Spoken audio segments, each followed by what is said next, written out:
Assalamu alaikum wa rahmatullahi wa barakatuh. Our respected Sheikh Muhammad MD Afzalu Islam, head of Islamic banking, Citibank. I would like to also express my thanks and gratitude to the organizing committee, IFAC Consultancy, and all the stakeholders. I tend to know that this capacity building attended by various banks in Bangladesh, as well as financial institutions. Of course, one of the toughest tasks is when they ask you to deliver a talk or workshop after lunch. But inshallah, with the help of all of us, the team, we will try our possible best to make this session more lively, very interactive. In my normal workshop, I don't like to stay in one place, so I will be going around and questions. If you don't ask me a question, I will ask you. That's my own way of making this session more interactive. Inshallah, our case study as well as example, we will try our possible best to align it with your specialization, okay? So the main topic for today is how can we benefit or harmonization, harnessing Islamic social finance and commercial finance. So whereby we will talk about more on blended finance, incorporating Islamic social finance and maqasid sharia. And after this, inshallah, we are also going to go through about VBI, value-based intermediate, and align it with sustainability.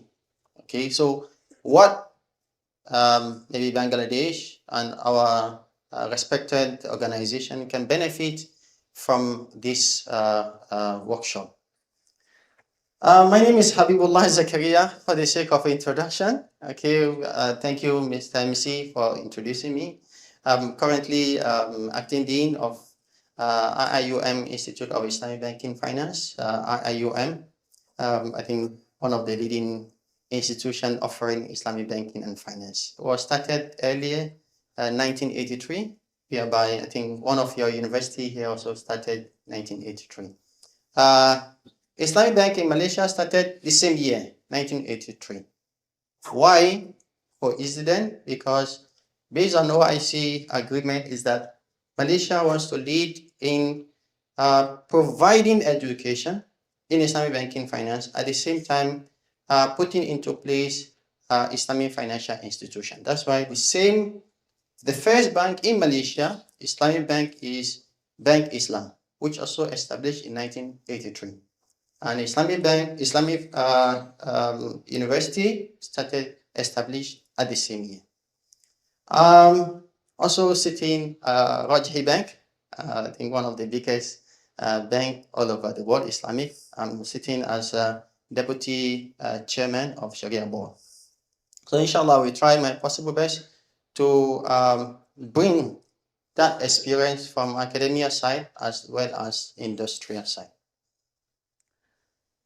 Okay, I think the committee, thank you, Brother Hakim. I would like to express my gratitude to him. He's the backbone of this line. Okay, I need to cite you. Thank you so much. Okay. So learning outcome. These are the learning outcome. I don't want to I don't want it to be like classroom. I want it to be like a workshop and training. Okay, so have you heard about blended finance before? Anyone? Blended finance? Okay, thank you. Anyone? Blended finance. Okay, definitely when we go back to the literature, we will find that we have many definitions for blended.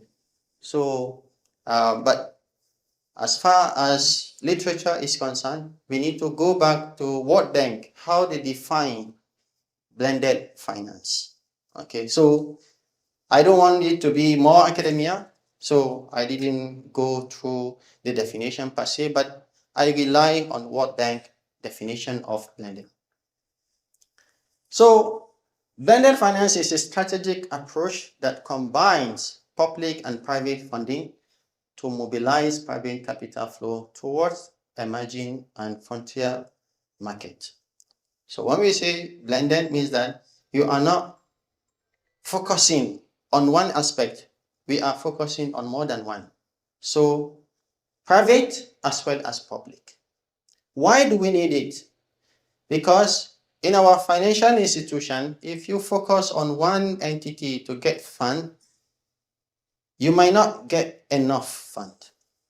The same thing if government wants to do more infrastructure, they might not have that ability to cover all the fund that needed. So that's why the blended finance is needed. So we bring private as well as the public. In many developing country, we might need blended finance more than maybe US, UK, that they are good to a certain extent. So that's why I think I'm coming from Nigeria. Nigeria is also emerging country, developing country. So developing country, normally we need this kind of blended finance. So think about it. How can we, in Bangladesh, we can benefit from this kind of finance? What is the aim and objective? The aim and objective is to attract commercial capital to project that benefit society while providing financial return to investors. And this is also very important when we talk about Sukuk, for instance. In Malaysia, alhamdulillah, so far we have different type of Sukuk. And for infrastructure, for instance, as well as societal impact, the one that has societal impact. We have SRI Sukuk, for instance. We have green Sukuk, for instance. In Nigeria, majority of the roads, infrastructure are built based on Sukuk. And alhamdulillah, I think someone just asked me, because this is my first time coming to Bangladesh. Someone asked me, what do you feel about Bangladesh, regardless of political issue? What do you feel? I say, the first thing that come to my mind is that we have more than 90% Muslims here. Right? If I say 95, I think I'm not exaggerating. But let me say more than 90%. So you don't have problem that we have in Nigeria when we want to issue Sukuk. Because one of the problems that we face in Nigeria is that non-Muslims feel that we want to Islamize Nigeria. They say, why? Sukuk, what is Sukuk? Sukuk is Arabic, right? Means that you want to make Nigeria as Muslim country. We don't want. But alhamdulillah, in Bangladesh, if you want to issue Sukuk, no one will oppose. Right? So you don't have that issue. We don't have that challenge. That's why when I came to this country, I feel that I'm part and parcel of this country. I feel that I'm at home already. But next time I will try to learn some few words so that I can communicate with others. Inshallah. So in terms of strategy integration, Islamic finance or Islamic blended finance is more on using Islamic instruments Islamic social finance instrument to aim or to achieve the same objective that we want to achieve in blended finance. And when we talk about Islamic social finance, we are talking about waqf, we are talking about zakat, we are talking about sadaqah, and so on and so forth. So in Islamic social finance, we have some of instruments considered compulsory, like zakat, for instance. Some are recommended, such as waqf, as well as sadaqah. So we want to use the same Islamic social finance, but we want to achieve the same objective of blended finance. So we have Islamic social finance here, as I said, to utilize zakat, waqf, qard, hasan to address social need. Bangladesh, with more than 90% of Muslims, let us project that we have 20% of these 90% paying zakat, 20%. Or maybe I don't want to be so optimistic, 10%. I don't want to be so optimistic. I want to be realistic. 10% paying zakat. How much is 10% of 140 million? 40 million. 40 million. No, less than 40. 14. 14. Okay, 14. 40 million. Because I want to say 40 million. I want to test my mathematics. 14. 40 million paying zakat. If we want to strategize for 10 years, it's 14 million people paying zakat to the rest of maybe how many percent? 90, yeah? To what extent? How long does it take us to make those people that receiving zakat to be considered as zakat paying? You might need maybe 10, 20 years, right? So it means that with zakat institution, we can convert Bangladesh from receiving zakat community to paying zakat community. That's if you rely only on zakat. But we have more than zakat.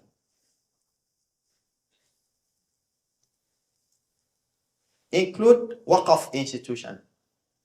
We have many waqf institutions.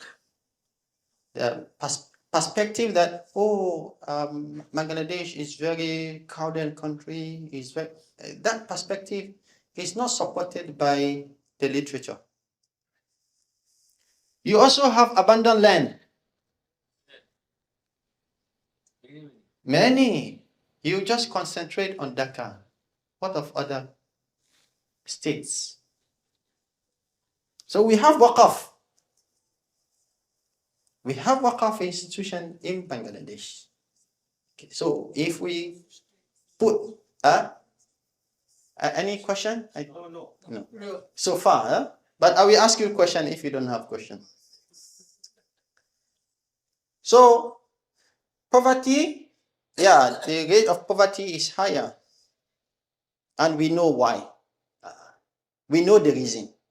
But now, every one of us, whether you are in banking sector or in another sector, which is financial institution, we need to think, how can we reduce the level of poverty in this country? At the same time, because in the banking sector, we are not non-profitable organization. We are profitable organization. Right? Or yes or no? Yes. So we need to have commercial benefits, monetary benefit. So this is where we want to appeal to the investors. Because you cannot just, when you read Rabbana atina fid dunya hasana, you cannot omit fid dunya. You read fid dunya hasana, wa fil akhirati hasana. So it's combination of dunya and akhirah. And this is when you need to think about profit. But profit is not everything. Profit is something, but it's not everything.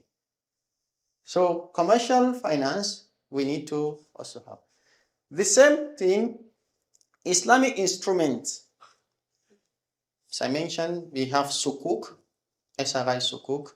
And SRI Sukuk is more on the Sukuk that has impact in the society. And I think one of our, before yesterday, when they talk about Sukuk in Bangladesh, I can see that we need regulators' intervention. Right? Yes or no? We need. In Malaysia, we have tax incentive. So you give disadvantages. Yeah? We have these incentives. Incentive. Yeah.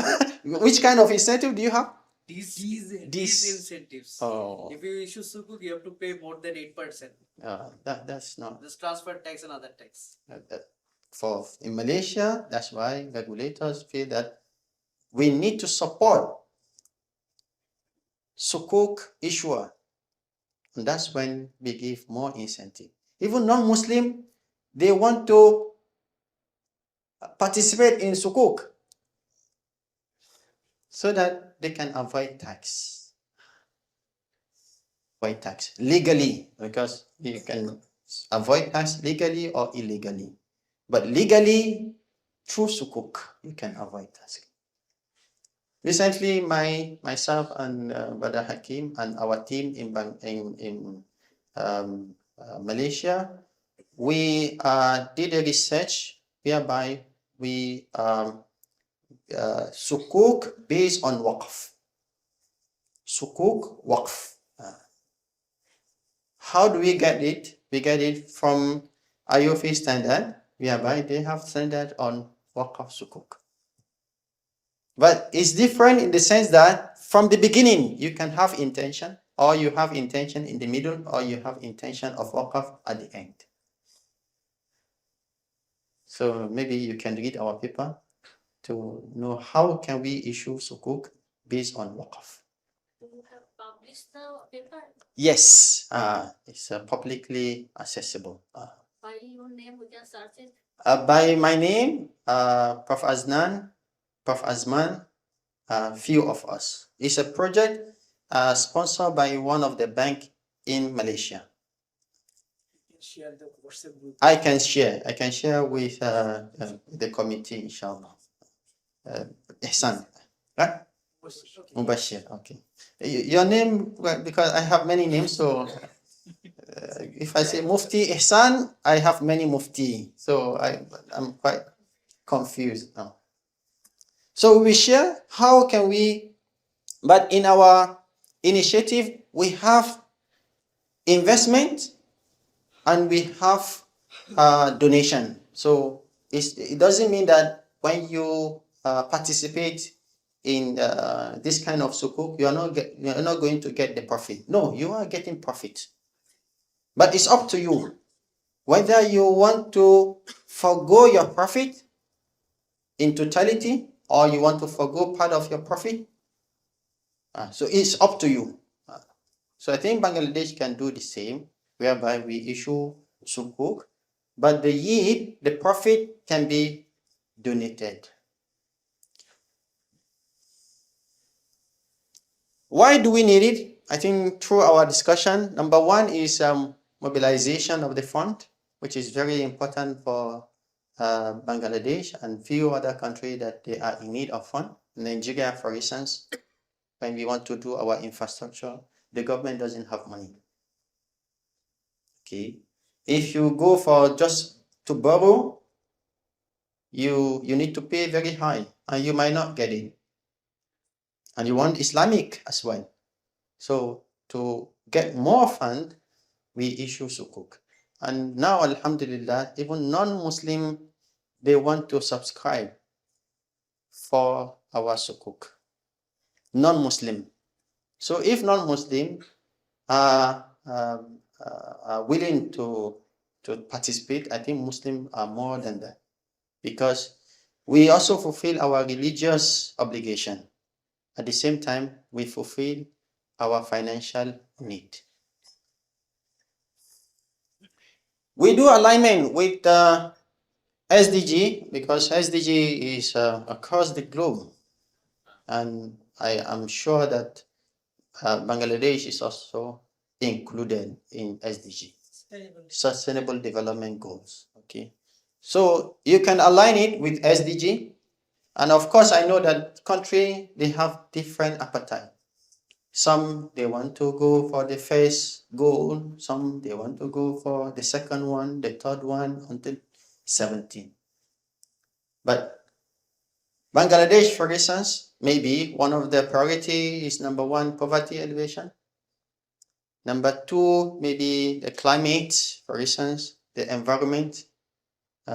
So to clean climate, all these things. Education, for instance, Alhamdulillah, Bangladesh is one of the leading in terms of education. In my university that I'm working in, most of our Bangladeshi staff, they are top, not only in Malaysia, but all over the world. But I think because of the environment is not conducive for them to showcase their talent. So in terms of education, is well educated. You go to UK, US, Malaysia, all developed countries, you find them. I always say to myself that in a place, if I don't find Bangladeshi, it means that that place is not educative enough. You must find them, but we need to give them very conducive environment so that they can showcase what they have as knowledge. The impacts as well as risk mitigation. Of course, I know many of you also from risk management department. So normally in the risk, we don't want to put everything in one bound basket. Thank you so much. Eggs in one basket. You need to divide. So having different avenue, source of fund is very important, rather than having only or concentrating on one source. So in Bangladesh, for instance, what are the key challenges? One of the key challenges is about infrastructure. The problem of infrastructure. We have issue about infrastructure. Okay, infrastructure, it can be road, it can be hospital, it can be schools, universities, and so on and so on. So we can use this kind of source, which is blended. We can use it to address the issue of infrastructure.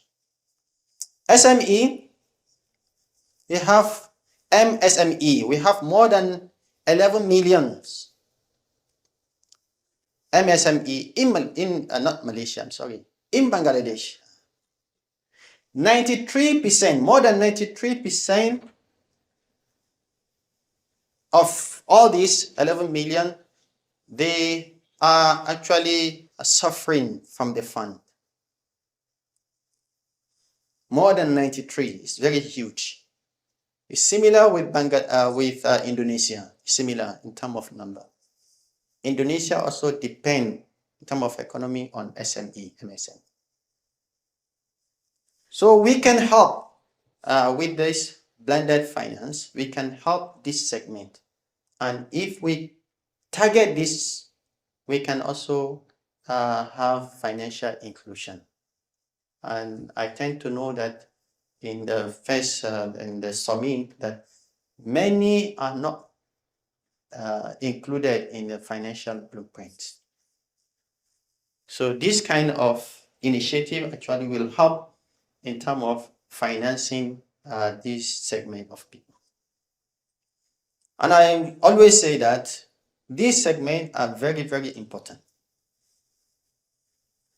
Because if you read the structure of Bangladesh, you will see that the top reaches are very high as well as the top, the down.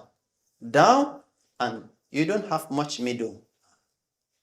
Deviation is high. Yeah, it's too high. Yeah, so very high, you can see very rich and very poor. Malaysia is different.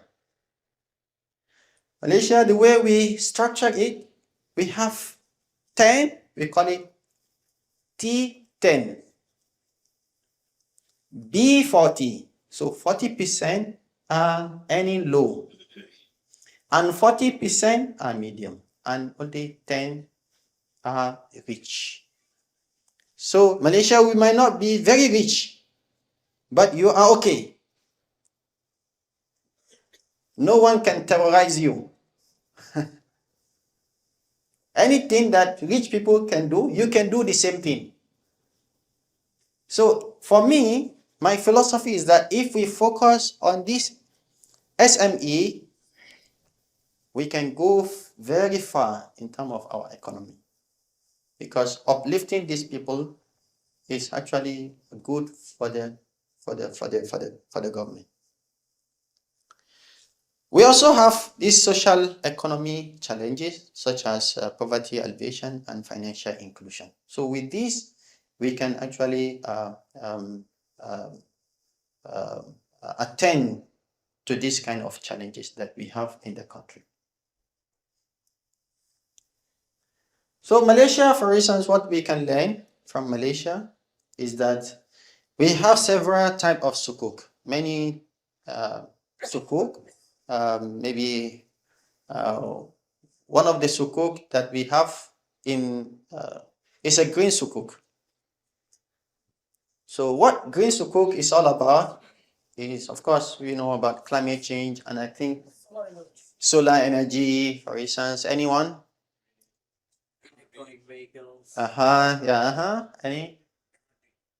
MRT, yes, it's part of it. MRT, we can save water, save.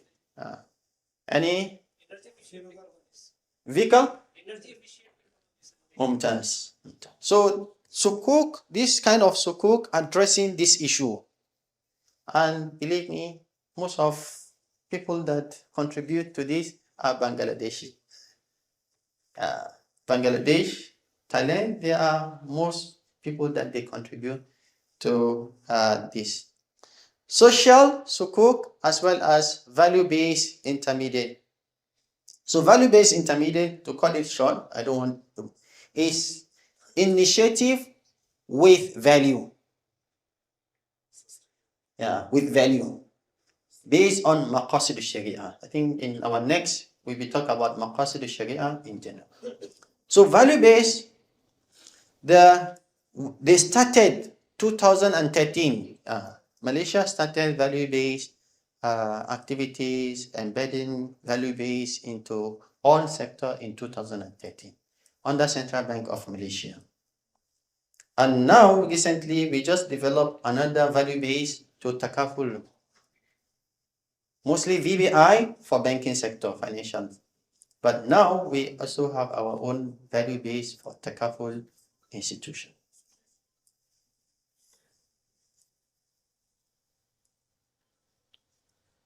So what we can learn, number one is strong framework. We need to have framework. Yeah, Alhamdulillah, relatively, Bangladesh is doing well, but we can do better. We can do better. With all the talent that we have, I believe Bangladesh can do better. Inshallah. So we can learn from Malaysia in the sense that they have robust and strong regulatory framework. Tax neutrality. And alhamdulillah, everyone, we agree that Bangladesh can do better in terms of giving more incentive, especially tax exemption or deduction. In any business, if you have tax incentive, many investors will come. And I learned from your name, sir? Faisal. He just mentioned that instead of us giving them tax incentive, we are putting more tax. Oh. But we have a tax incentive for zero coupon Sukuk. Oh. That is tax free. Okay. The other Sukuk are taxable. But the problem is that if you transfer the asset to the SPV, then there is 4% tax. And whenever we sell it from SPV to the originator, then there is another 4% tax. So 8%. There is 8% tax. So that's the main problem of our corporate Sukuk. So I think this should be one of the, maybe after the summit. Normally when we have summit, we have a resolution.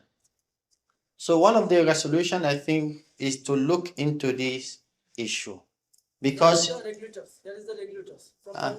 Allahu Akbar. How do you?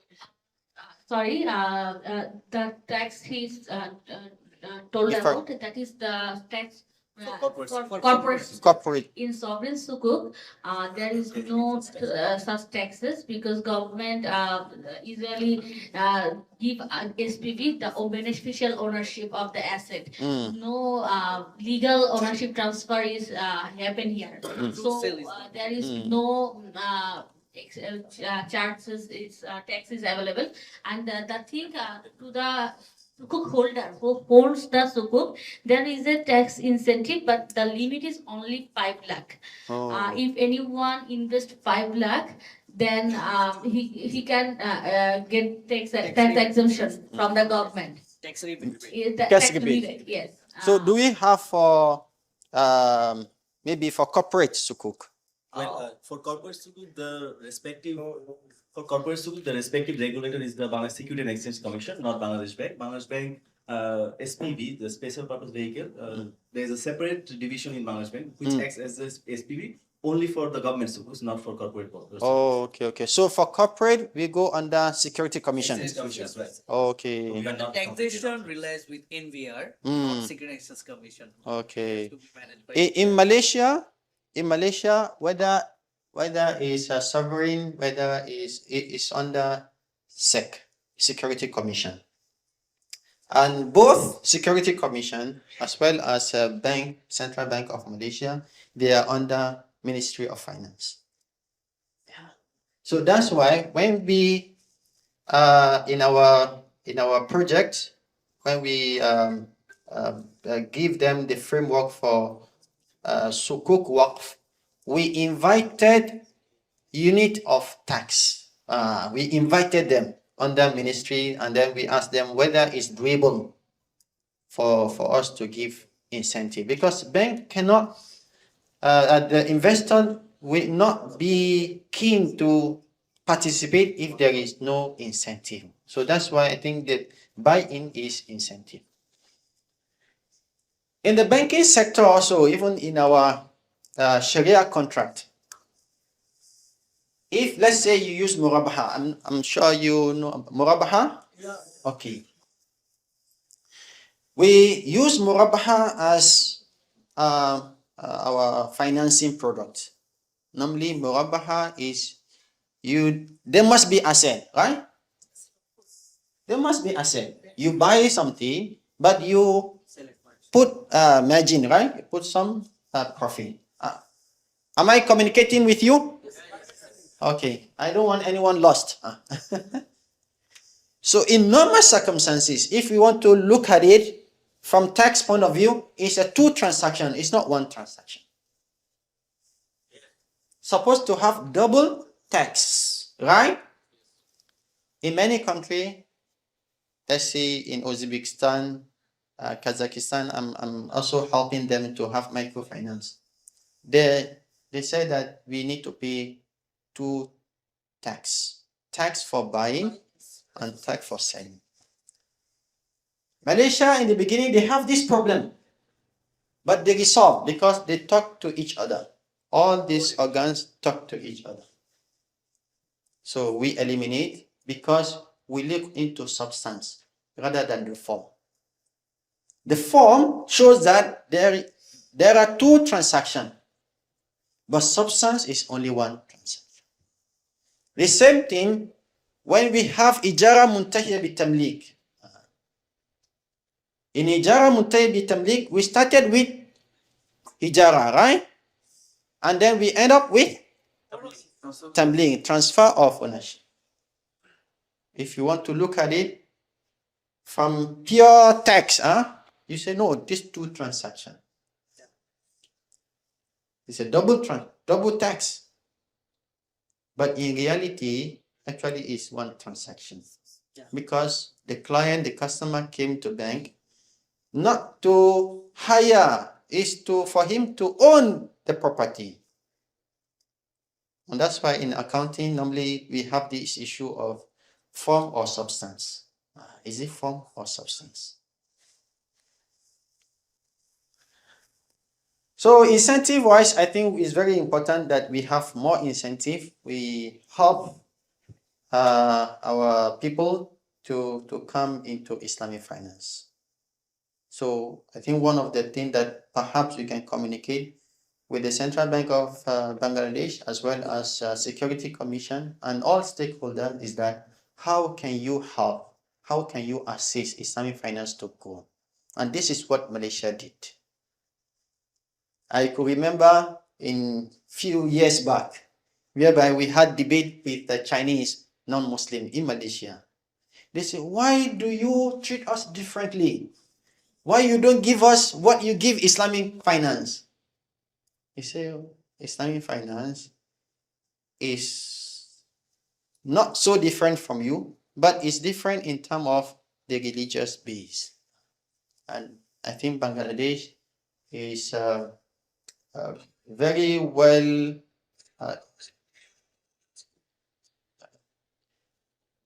thank you. As a pause, in the workshop, you need to have 1 minute pause, then you start again. So that we energize, we strategize. Okay, I think I need to pause. Can we raise our hand a bit? If you have someone beside you, can you touch the person? Beside you. Okay, if not, can you just do massage for the guy? Yeah. So that everyone wake up. Ask him whether you are awake or asleep. Are you awake? Alhamdulillah.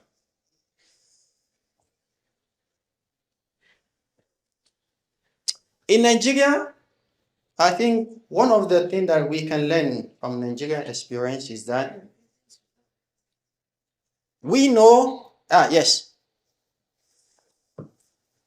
Waqf means donating your money or your asset Yeah. for the benevolent purpose. Yeah. As it is, I'm donating, why I am going for Sukuk? Because I'm not expecting any return. So how it is happens or how it is structured in Waqf Sukuk? Because I'm not expecting any return. Okay, very good question. Very good question. Your name, sir? This is Mahfuz. Mahfuz. So the question is that how can we structure Sukuk under Waqf? And then the research question is that I'm not expecting anything from Waqf, right?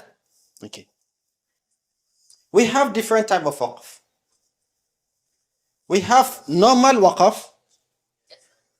We have cash Waqf, right?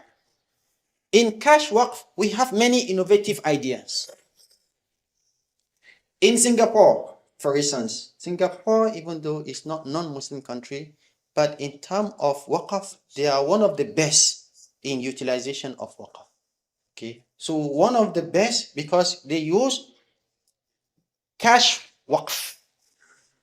In cash waqf, for Sukuk, for instance, when you decided to donate, is very important. And that's why I say that you might donate your money from the beginning, from day one. When I want to participate from day one, I say, okay, I don't want profit and I don't want my capital. Okay, in terms of redemption, all goes to waqf. That's number one. Number two, no, I'm sorry, I need my capital back. But the profit goes to waqf, charity. Number three, maybe my iman is not strong like you. I want 50% of my profit back to me and 50% to waqf. Mahfouz, are you getting it? So this is how we can structure the sukuk based on waqf. Because the waqf need intention. Waqf need intention. So when you decided to forgo your money, and whether capital and profit, or only profit, or part of the profit, I think that's very important. So can I say that by taking the waqf money, we can, for example, we can create or make a hospital. Yes. Through SPB hospital, and from hospital the people can get health service. Okay, cost of free of cost. So It's already there in Malaysia. We have in Malaysia, we have many hospital on waqf. We have many hospitals.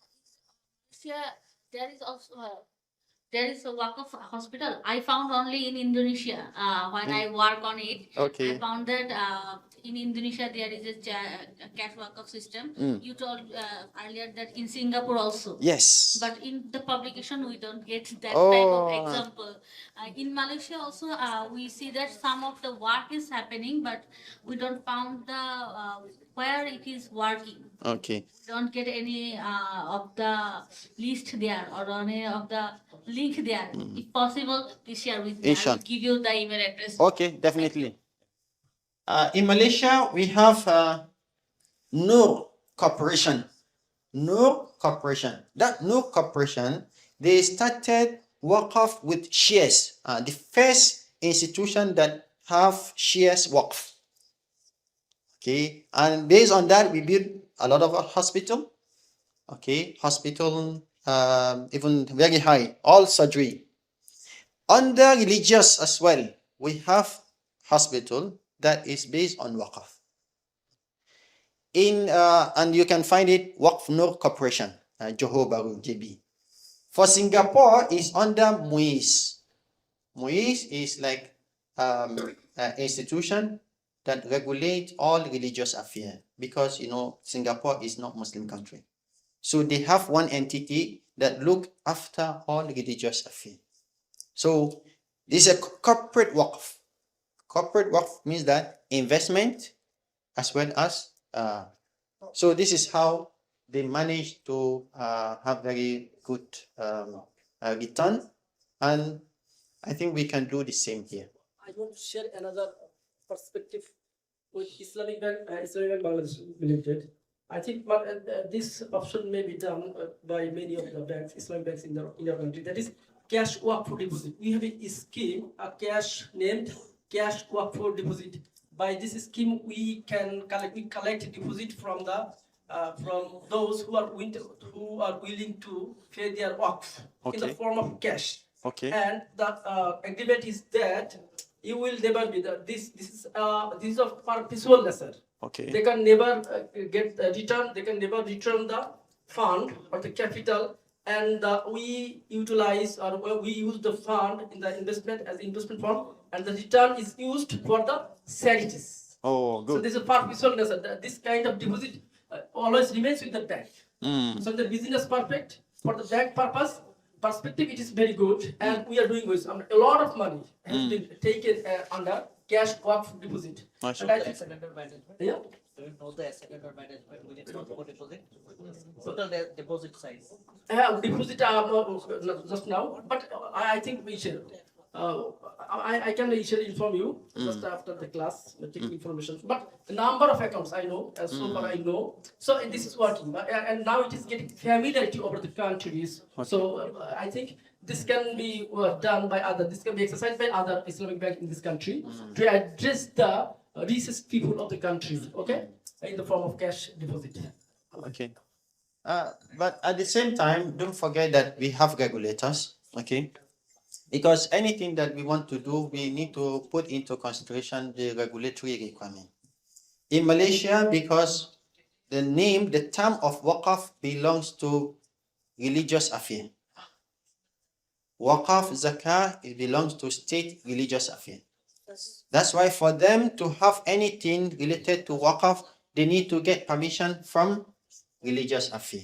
I don't know in Bangladesh whether it's under religious affair. So if it's under religious affair, definitely the bank need to get approval from religious affair.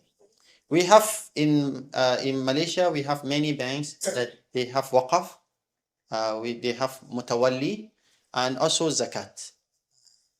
So we have certain, let's say for instance, just for us to share among ourselves. One of the initiatives that we developed in Malaysia is that zakah and waqf, which is we integrate zakah and waqf, and then we have that pool for SME or maybe B40 to get financing without any profit. You get it? We give them financing. We give them, I don't know, here you call it loan or financing? Qard. We give them qard. So we give them qard, but this qard hasan, no any interest, no any profit. Yeah? Yes. Let's say you get 1 million taka, you return the same thing. But in normal financing, no, you return, we have a kind of margin, right? Maybe 2%, maybe 3%, depend on our inflation.